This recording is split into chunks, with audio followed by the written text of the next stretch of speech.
What's up, guys? Welcome back to Sports Talk 101. In today's video, is a little bit different video. I've done so many preview prediction videos. Go check them out. Robert was just that too. But today, media days have started. Media days. Big 12 had theirs 8th and 9th. I believe the SEC is 14 to 15, 17. Big 10 is coming up, and the ACC coming up. So media day, this is basically media weekend for college football. You'll hear from the commissioner of each conference. We hear from coaches, the players. So I'm just going to highlight some key takeaways. Basically, 4 things. You need to know what happened. All right. So the Big 12 media days. Look, 2025 college football season is off and rolling. I mean, this we'll get closer to about 47 days, maybe 47 to 46 days until the start of the season. We're getting close, guys. We're getting the college football season is this one on the corner. But today we look at the Big 12 and focusing on the Big 12 shortly. The Big 12 had their media days were had the start in Fresco, Texas. So we hear from players, from coaches. Some key points to think about, is one, the Big 12. We'll hear from Big 12 Commissioner Brett Yormark, who is basically essentially he talked about the whole thing was the playoff. The whole new model, 5+11, he supports that, which essentially means 5 automatic bids and then 11 a large bid. That's basically what it is. I'll explain to you what the model in a second, but basically, essentially, you get 5 automatic bids. Of course, will be get bid automatic bids. I believe the automatic bids now, if you win conference, you get automatic bye. Okay, or you finish top 5, you get automatic bye. I think that's how it is. And 11, of course, the selection there. The Big 12 also is going to eliminate its preseason coaching poll, which is, apparently the advantage to teams like Arizona State. Okay, so, Arizona State, look. Cam Skibo and last 2 team was phenomenal. One of the best Arizona State teams I've ever seen in a long time. Okay, he's down off to the NFL. But so basically, commissioner. Big thing is the Big 12 commissioner. He goes all in on this 5+12 model. Like I said, 5 automatic conference champions and 11 large bridge, right? And he's saying this is right for college football. I agree. This is previous model. Because because remember the Big 10 and the ACC, they want to do 4+4, 2+2. That's 8+2, 10. So that's the model they want to do, but the SEC will get you. This is the Big 10 so it's. Remember, the 5+11 is a proposed college football format. We'll find out exactly how it goes down, but he said in the quantity, he's look. He said that and I'm exactly what he said. I believe the Big 12 will be the deepest conference in America. No league offers complete better than we do. I expect Big 12 to earn multiple college bids this year. You know what? I agree. Look, there could be at least 1 or 2. You see 1 or 2 Big 12 teams here. Unfortunately, yes, the Big 12 is a deeper conference, but the reality is the Big 10 and the SEC is going to say more. Look, the SEC and Big 10 has been, look at the past. Look at which conferences send the most teams to the playoffs. The Big 10 and SEC. Once in a while the ACC, once in a while the Big 12, right? For the majority of time, since the 14th playoff, it's been Big 10 and SEC. The SEC and Big 10 has dominated the playoffs. And look, I expect heading to this 5+. Okay, if you go to this 5+11 model, what you expect is maybe you'll see 2 or 3. Of course, you see the Big 12 conference, their champion, and then maybe a runner-up. At least 2 teams, right? At least 1 more team, at least 2 teams, 1 at the conference and 1 runner-up.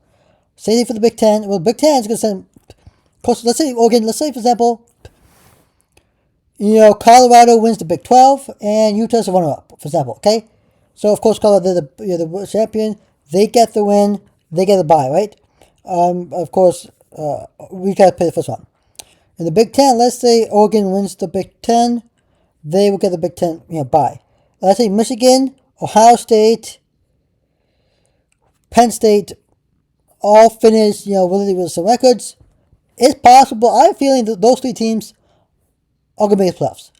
There's no my doubt that you're gonna see 4 teams from the Big Ten, and you're gonna see 4 teams from the SEC.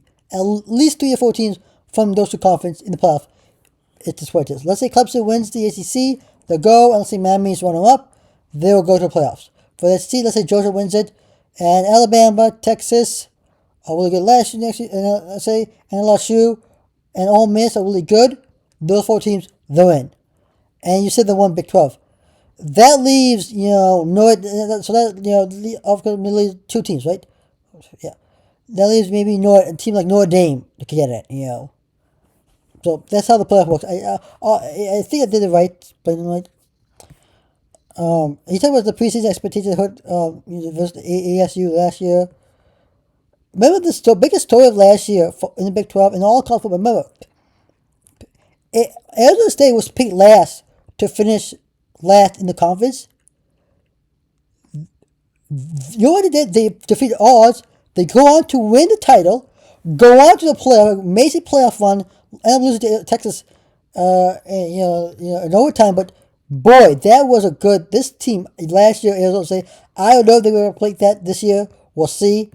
But then the other thing is 1 point window. That means the expensive chess board has been one of the most dramatic shifts in college football the past few years.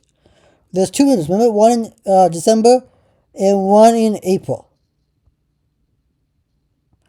It's kind of awkward though because it will create awkward situation because players are anything during the season and going on, which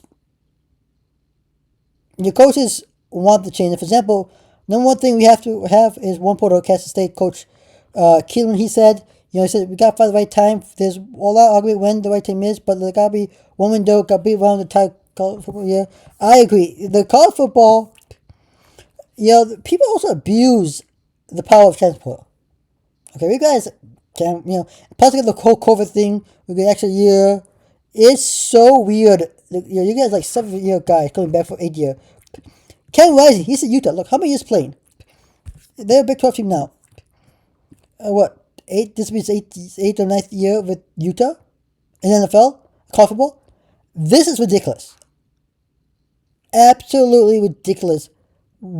Because this transfer portal, the timing, I know for not just college football, but for general for schools, like okay, you have to be when school starts, you gotta be registered by this date and all that. I get that, registration, you gotta be okay, all the academic stuff. I completely understand that, okay. But the problem I have with the transfer portal is some players abuse it. I kid you not. They can't. It's people say, okay, I'm gonna go. For example, some FC players go, okay, I play 3 years this team. Maybe I'm gonna be a starter, but I'm gonna be competitive and I'm gonna win the starting spot. Okay, great. A lot of times people transfer portal, they're gonna be the 4th guy or 3rd guy, and they're not gonna not be a starter. But okay, I don't want to be in the rotation. I want to be a starter on somewhere. Okay, great. I'm starting football. You get to that team. You realize you're not a starter. Hit Sheffield again. Okay, I'm not a starter. And you keep going until play it's. And a lot of people get redshirted and all that. It creates a lot of complications too. It's I don't know. It does create an awkward situation for the players itself, and it creates a complexity. But there needs to be something done regarding the transfer portal. It just something has to be done. I've seen it with college basketball. College basketball has it too. It's where their window is a little different than the college football, where it's similar timing, but they have actually a 3. If I'm not mistaken, a 3rd extra one. I'm like,